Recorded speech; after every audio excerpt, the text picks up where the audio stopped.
Hello students, આ જે particular lecture છે એની અંદર આપણે ભણવાના છીએ કન્ડિશનલ રેન્ડરિંગ.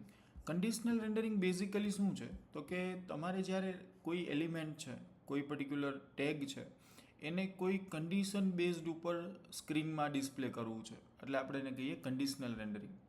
ફોર એક્ઝામ્પલ, આપણી પાસે અહીંયા છે હેલો વર્લ્ડ. આ જ રીતના હું એક બીજું લખી નાખું છું, ફોર એક્ઝામ્પલ વેલકમ. તો આપણી પાસે અત્યારે આ બે એલિમેન્ટ છે જે અત્યારે આપણે સ્ક્રીનમાં જોઈ શકશું. લેટ્સ સી હેલો વર્લ્ડ અને વેલકમ. તો આપણી પાસે બંને છે અત્યારે, પણ મારે કોઈ કન્ડિશન બેઝડ ઉપર કંઈક ડિસ્પ્લે કરાવવું છે. ફોર એક્ઝામ્પલ હેલો વર્લ્ડ તો જ દેખાડવું છે જો આપણી પાસે જો કોઈ વેરિયેબલ છે, લેટ મી સે લેટ એ ઇક્વલ ટુ 10, અને મારી કન્ડિશન એવી છે કે જો એની વેલ્યુ 5 કરતાં વધારે હોય તો જ મારે આ ડિસ્પ્લે કરવું છે. તો એ કરવા જો એ રીતના કરવું હોય તો આપણી પાસે બે રસ્તા છે. Either conventional if else use કરી શકીએ, બટ આપણે જોયું તો એ પ્રમાણે એક્સપ્રેશનની જ્યારે એક્સપ્રેશનવાળો સેશન હતો એ વિડીયોમાં આપણે જોયું we can not basically write if inside a return statement. તો તમે શું કરી શકો, આઈધર જૂની જો આ મેથડ ફોલો નથી કરવાની, એટલે ખાસ જોજો, અત્યારે હું ખાલી ટેકનિક બતાડું છું, આ ટેકનિક ફોલો નથી કરવાની. જે કન્ડિશનલ રેન્ડરિંગ છે એ બીજું છે, આ તો પ્યોર ઇફ એલ્સ છે. પણ હું તમને અત્યારે ડેમો બતાડી દઉં. તો તમારે આ રીતના કંઈક કોડ લખવો પડે. If a greater than 0 then return. આપણે જે બે વસ્તુ લખેલી હતી અમારે ફરીથી અહીંયા લખવી પડશે. જેમ કે હું લખીશ H1 હેલો વર્લ્ડ અને સેકન્ડ હતું વેલકમ. અને એલ્સના પાર્ટમાં મારે એલ્સમાં હેલો વર્લ્ડ નથી રિટર્ન કરવું, તો મારે આખો કોડ અહીંયા લેવો પડે અને એક એલ્સમાંથી હું આ કાઢી નાખીશ. તો અત્યારે જો આપણે જે સિન્ટેક્સ જે આપણે પ્લાન હતો કે હેલો વર્લ્ડ તો જ ડિસ્પ્લે કરવું છે જો એની વેલ્યુ 5 કરતાં વધારે હોય, તો એવા કેસમાં બંને થશે અને આ કેસમાં માત્ર એક થશે. અત્યારે તો બંને ડિસ્પ્લે થશે, પણ જો હું હવે એની વેલ્યુ 2 કરી નાખું છું, એ ઇક્વલ ટુ 2, તો હવે માત્ર વેલકમ પ્રિન્ટ થાય છે. સો આ રીતના કરી શકીએ આપણે, but this is very this is not feasible. જ્યારે બહુ મોટો પ્રોજેક્ટ થશે, ધારો કે આવા 5 વેરિયેબલની કન્ડિશન છે, તો તમારે બધા જ ઇફ એલ્સ કરી અને કેટલું બધું અલગ અલગ કોમ્બિનેશન્સ બનાવવા પડે, which is not feasible way to write a code. તો એવા કેસમાં તમે શું કરી શકો તો કે કન્ડિશનલ રેન્ડરિંગ જે અત્યારે આપણે ભણવાના છીએ એનો યુઝ કરીને બહુ જ ઇઝીલી આ વસ્તુ કરી શકો. જેમ કે હું આપણો જે અગેન વેરિયેબલ લઈ લઉં છું એ ઇક્વલ ટુ 10, અને મારે આ તો જ ડિસ્પ્લે કરવું છે જો એની વેલ્યુ 5 કરતાં વધારે હોય.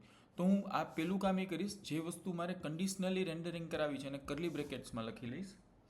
ખાલી કરલી બ્રેકેટમાં લખવાથી કંઈ જ ફેર નહીં પડે. કરલી બ્રેકેટમાં લખવાથી કંઈ જ ફેર નહીં પડે. એક જ મિનિટ.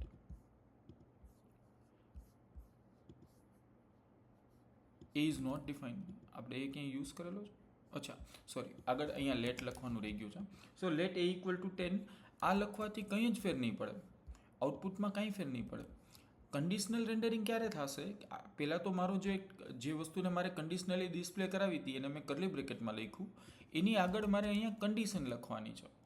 ફોર એક્ઝામ્પલ હું લખું છું એ ગ્રેટર દેન 5 હોય તો જ મારે આ ડિસ્પ્લે કરવું છે. So I can write like this, if a greater than 5 and then I can specify what I want to display.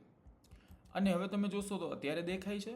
as soon as I make it to a equal to 2, તો હવે ખાલી welcome દેખાય છે, મને આ display જ નહીં થાય.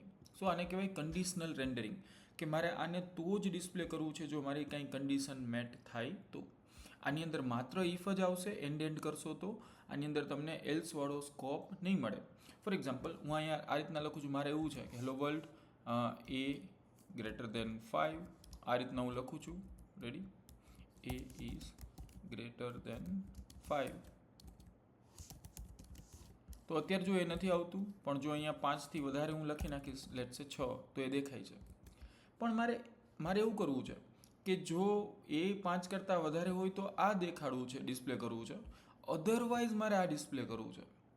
તો એન્ડની મદદથી તમે એવું નહીં કરી શકો. તમારે શું કરવું પડશે? ફરીથી આને પણ કન્ડિશનલ રેન્ડરિંગમાં લઈ જવું પડશે, કરલી બ્રેકેટ, એન્ડ દેન અહીંયા મારે એની નિગેટવાળી કન્ડિશન ફોલો કરવી પડશે. For example a equal to less than or equal to 5 and તો અહીંયા ગ્રેટર દેન ઇક્વલ ટુ 5માં આ ડિસ્પ્લે થશે, અને એની વેલ્યુ લેસ દેન 5 હશે તો વેલકમ પ્રિન્ટ થશે. આપણા કેસમાં અત્યારે પહેલી વસ્તુ જ પ્રિન્ટ થશે, બીજી રેન્ડર ના થઈ. પણ હવે જો આની વેલ્યુ હું 2 કરી નાખીશ તો વેલકમ પ્રિન્ટ થશે અને ઓલી વેલ્યુ પ્રિન્ટ નહીં થાય. તો જો તમે નોર્મલ એન્ડ યુઝ કરો તો આ રીતના યુઝ કરી શકો.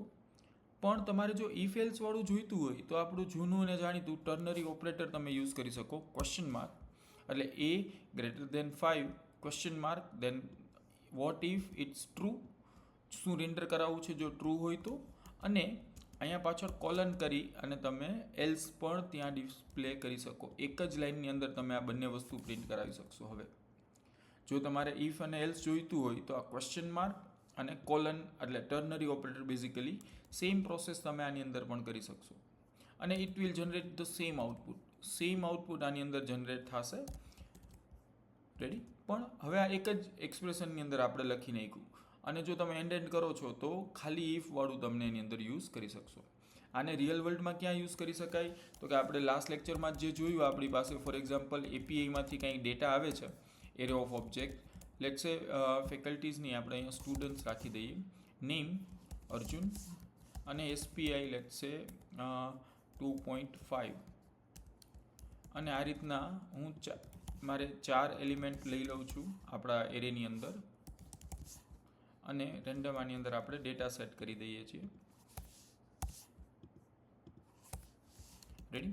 હવે આને આપણે રેન્ડર કરાવીએ તો હું સિમ્પલ રિટર્ન સ્ટેટમેન્ટ, આપણે ઓલરેડી લાસ્ટ લેક્ચરમાં એરે રેન્ડરિંગ ભણી ગયા છીએ, એની જ મદદથી આપણે રેન્ડર કરાવી દઈએ. ડોટ મેપ, એની અંદર મને એક STU મળશે અને મારે ડિસ્પ્લે કરાવતી વખતે ફોર એક્ઝામ્પલ હું ખાલી LIની અંદર ડિસ્પ્લે કરાવું છું, મારે લિસ્ટ આઇટમની અંદર, તો હું ULની અંદર આને ડિસ્પ્લે કરાવી દઉં છું. અહીંયા UL પૂરું કરી દઉં છું અને એની વચ્ચે અહીંયા હું રિટર્ન સ્ટેટમેન્ટ લખી અને LIમાં STU ડોટ નેમ ડિસ્પ્લે કરાવી દઉં છું. એટલે લિસ્ટ આઇટમમાં બધા જ દેખાઈ જશે, આપણે આ ઓલરેડી કરેલું છે.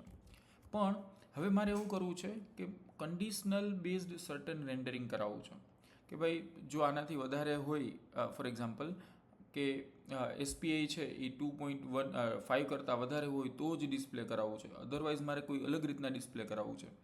કે મારે અહીંયા ધારો કે સ્ટુડન્ટ નેમ અને અહીંયા ડેશ કરી અને હું લખું છું પાસ, તો બધામાં પાસ આવે છે. એ જ રીતના હું અહીંયા લખું છું ડેશ ફેલ, તો બધામાં ફેલ લખાઈને આવશે. પણ આઈધર ઈ પાસ થશે, આઈધર ઈ ફેલ થશે. તો મારી કન્ડિશન એવી છે કે જો એની વેલ્યુ 5 કરતાં વધારે એવું હોય નહીં, અત્યારે હું ખાલી એક હાઇપોથેટિકલ કહું છું કે SPI 5 કરતાં વધારે છે એ પાસ અને બાકીના બધા ફેલ, તો કન્ડિશનલ બેઝ રેન્ડરિંગ કરવું છે કે આઈધર પાસ આઈધર ફેલ. તો હું કઈ રીતના કરી શકીશ? આઈ can write a curly bracket. હવે અહીંયા ઇફ અને એલ્સ બંને જોઈ છે તો હું ટર્નરી ઓપરેટર યુઝ કરીશ. STU dot SPI greater than 5 હોય તો મારે પ્રિન્ટ કરવું છે કે પાસ અને એલ્સમાં મારે પ્રિન્ટ કરી દેવું છે ફેલ. સો આ રીતના હું કન્ડિશનલ બેઝડ રેન્ડરિંગ કરી શકીશ કે અર્જુન ફેલ, દર્શન પાસ, બાલા પાસ અને રાજકોટ ફેલ. તો આ રીતના તમે કન્ડિશનલ બેઝ રેન્ડરિંગ રિયલ વર્લ્ડમાં યુઝ કરશો કે જેની અંદર either ternary operator or and આપણે એની અંદર યુઝ કરશું. Thank you.